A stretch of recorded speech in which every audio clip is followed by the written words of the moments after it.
የቤቲ እህት ሂዊ እንግዲህ ጸበል ሂዳ ስትመለስ በሁለት እግሮቿ ቁማ መሄድ እንችላ ተመለሰች። እናቷ ያዩትን ተአምር በጣም ነበረ የተደሰቱት። ለብዙ ዓመታት እንግዲህ ሰው ካላነሳት የማትነሳው በተለይ ቤቢን ጥሎላት ቤቢ እየተሸከማት እየገባና እየወጣት መራመድ እያማራት እንደ ሰዎች አብራ መዝናናት ከፍቅረኛዋ ጋር እየፈለገች ግን ቁሞ መሄድን ያላስደሰታት እሱ ግን እንደዚሁም ሆነሽ እወድሻለሁኝ ምንም አትጨነቂ ላንቺ በልቤ ውስጥ ያለው ቦታ የተለየ ነው ቢላትም እሷ ግን ልቧ እንደ ማንኛውም ፍቅረኛ አቅፋው ወደዛና ወደዚህ መንቀሳቀስና አብራ መነሳት ፎቶግራፍ እየፈለገች ግን አንሳኝ ጣለኝ የሚለው ነገር በጣም እያስጨነቃት ለብዙ ዓመታት ትኖር ነበር።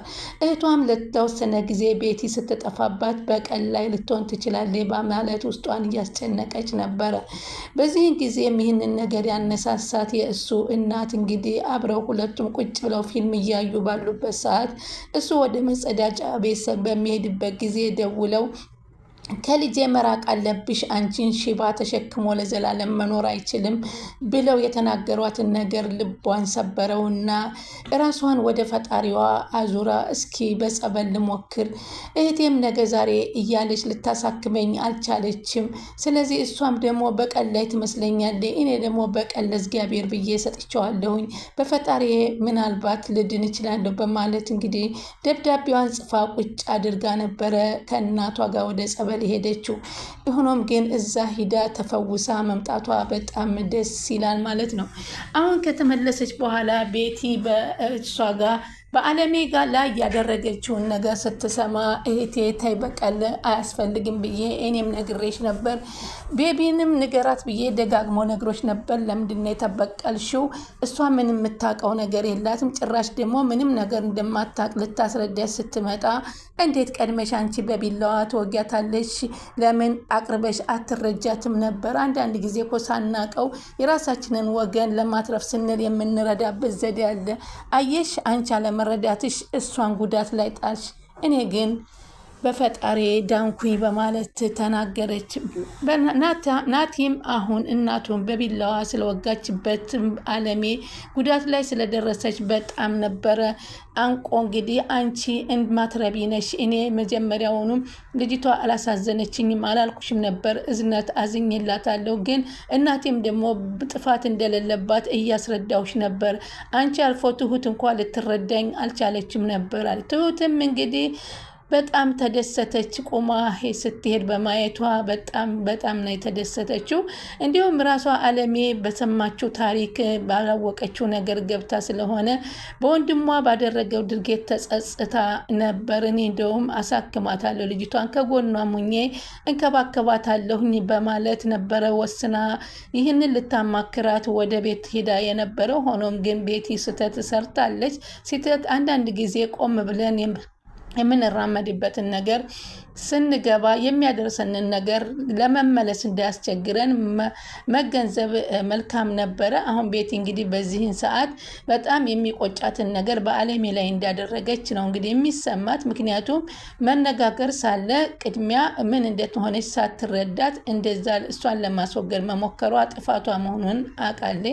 ይህንን እንግዲህ አቶ ገዙ ይህን ሁሉ ሚስጥር አያውቁም ነበረ። አሁን ግን ሚስጥሩን ሁሉንም አውቃ ለበቀል መነሳሳቷን እንጂ ለሱ ብላ እንዳልሆነ ሲረዳ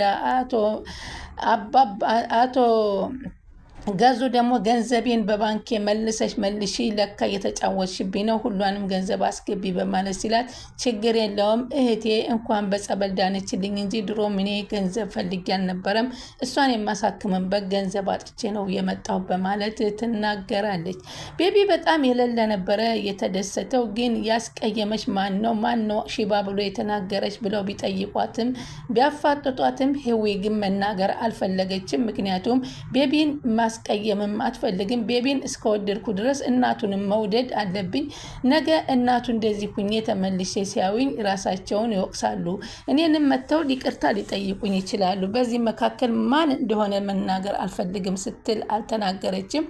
አለመናገሯ በጣም አሪፍ ነው። ግን እግሯ ተራምዶ በመሄዱ በጣም ደስ ይላል። በደረሰባት ነገር ብናዝንም አሁን በስከ መጨረሻ ግን ፈጣሪ ለዚህ ስላበቃት በጣም ደስ የሚል ነገር ነው። ሰላም ወደ ቻናል የተከታታዩ ሰላም ሰላማችሁ በያላችሁበት ይብዛል። ለቻናሌ አዲስ የሆናችሁ ሰብስክራይብ፣ ላይክ፣ ሼር እያደረጋችሁ አበረታቱኝ። ትሁት ቀጣይ ፓርቲ ይዘን መጥተናል።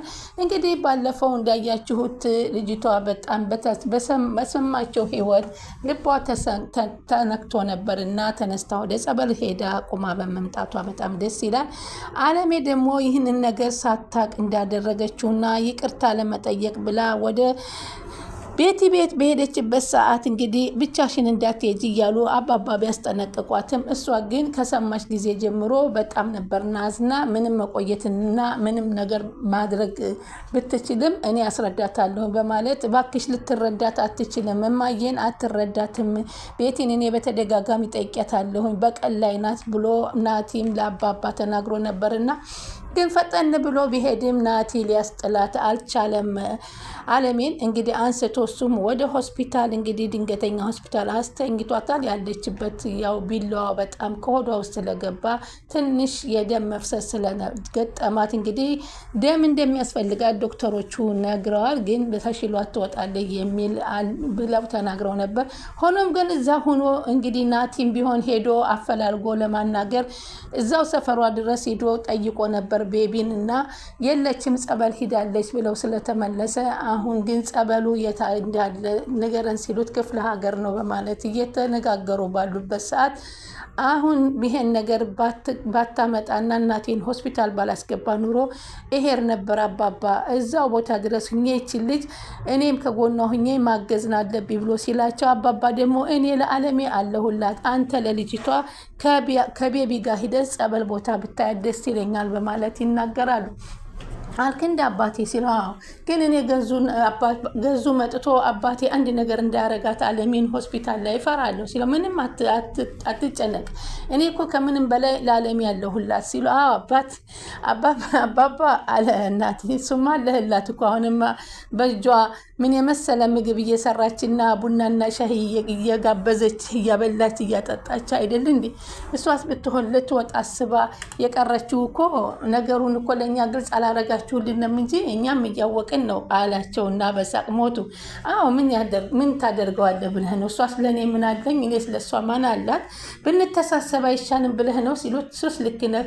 እስኪ እንግዲህ አሁን ትሁት ይሄ እውነቱ ከወጣ ደግሞ ብትመለስና እሷና እኔም ያለብንን አንድ ላይ ሆነን ብንቀጥል ደስ ይለኛል ብሎ ሲላቸው አይዞህ ልጄ ጎብዝ፣ ምንም ችግር የለም። ቤቲ ግን በቀሏን ማቆም አለባት። ምክንያቱም በዚህ በቀሏ የምትራመድ ከሆነ ራሷን ታጣለች በማለት ቤቢ እንግዲህ ሰማና ይሄው ቤቲ እንደዚህ አድርጋ አለሜን የእሱን እናት በቢላዋ ወጋች ሲሉት ቤቢ በጣም ነበር ያዘነው። እንዴት ይሄን ስራ ትሰሪያለሽ ቤቲ? ለእህቴ ብዬ አከብርሻለሁኝ፣ ለእህትሽ ብዬ አከብርሻለሁ፣ ግን ይሄን ነገር ታደርጊያለሽ ብዬ አላሰብኩም። እሷም እኮ አስጨንቋት ብድግ ብላ የጠፋችው እኔ አስቀየሚያ ሳይሆን በአንቺ ስራ ስላልተስማማችበት ነው። አንቺ በቀል ላይ እንዳለሽ አውቃለች። አንተ ነግረሃት ነበር እንዴ ከባለቤቴ ጋራ ካፌ ቤት እንዳገኘ ስትለው እኔ በፍጹም ስለ አንቺ ለእሷ በፍጹም የነገርኳት ነገር የለም። ሆኖም ግን እሷም ተጠራጥራሻለች። ልጅ እህቴ በቀል ላይ ናት። ለእኔ ማሳከሚያ ይሄን ያህል ገንዘብ ከየት አገኘች? አንድ ነገር የማይሆን ህገወጥ ነገር እየሰራች ይመስለኛል በማለት እየጠረጠረች ነበር። ምክንያቱም የተጠየቀው ገንዘብ በጣም ብዙ ስለነበር አንቺ ግን ይህንን ላሳክምሽ ነው ቆመሽ ልትሄጂ ነው ስትያት እሷ ምን እያደረገች ነው? ይሄ ነገር አልተመቸኝም በማለት በዚህ በአንቺ ስራ ነው እንጂ እና ግልጽ ለእህትሽ ግልጽ ስላልሆንሽላት እንጂ በሌላ በእኔ በፍጹም ህይወቴ በእኔ አትቀየምን ብዬሻለሁ። ልቤንም ልቤ ውስጥ የተቀመጠችው ሰናት ማንም አያግደኝማል። እንግዲህ ና ምግብ ብላ እያሉ እናቱ እየደወሉ ቢጠይቁትም በፍጹም እማዬ አራበኝም አልመጣም ሲሉ እናቲቱም ተሰማቸውና አኬዴኔ ልጅቱ የደወልኩላትን ነገረችው እንዴ እያሉ ሲያሰላስሉ ነበረ። ሆኖም ግን ህዊ ለማንም ድብቅ ናት። የማንንም ለማጣላት ስለማትፈልግ ሚስጥሩን በራሷ አንቃና የያዘችው። እንግዲህ ቤቲ እናትም ከጸበል በኋላ ለቤቲ ይቅርታ አድርገውላታል ማለት ነው። ይቅርታ ብታደርጉልኝም በሆዴ ውስጥ የጸነስኩትን ልጅ ግን ላገኘው አልቻልኩም ስትል፣ ይህማ እንግዲህ አይደለም አንቺ በሆድሽ የጸነስሽው እህትሽ ለስንት ዓመት ሽባ ሁና በቤት ተቀምጣ ቤቢን ባይጥልላት ብርሃንና ፀሐይ እኮ ማየት አትችልም፣ አንቺ እኮ ጥለሻት ሂደሽ ነበር በማለት እናቷም ይናገሯታል። እማዬ እኔ እኮ ወጥቼ ሄድኩት ደስተኛ ሁኜ ሳይሆን በእኔ ምክንያት እህቴ እንደዚህ ሁና ስላየኋት በቀል ይዤ እሷን ገንዘብ አምጥቼ ለማሳከም ስፈልግ ነው ብላ ለእናቷም ግልጹን ነገረች። ቤቲ ግን በፍጹም አሁን እና እሷን ናቲ በፍጹም ቤቲን አሁን አንድ ነገር ማድረግ አለብኝ እያለ ሲያስብ፣ አባባ ደግሞ ተው በቀል የእግዚአብሔር ነው፣ እኛ ሁሉን ነገር እናስተካክለዋለን፣ ዋናው የልጅቷ ጤንነት መመለስ ነው። አለሜ ደግሞ ምንም እንግዲህ እንክብካቤ እናደርግላታለን። ከዛ በኋላ በጠረጴዛ ዙሪያ ሁላችንም ተቀምጠን ችግሮቻችንን ፈተን በሰላማዊ ህይወት መኖር ከዚህ በኋላ እንፈልጋለን። ትሁትም ከዛ ቤት ወጥታ የራሷን ህይወት እንድትቀጥል እንፈልጋለን በማለት ተመካከሩ። ላይክ ሸር እያደረጉ ይጠብቁ።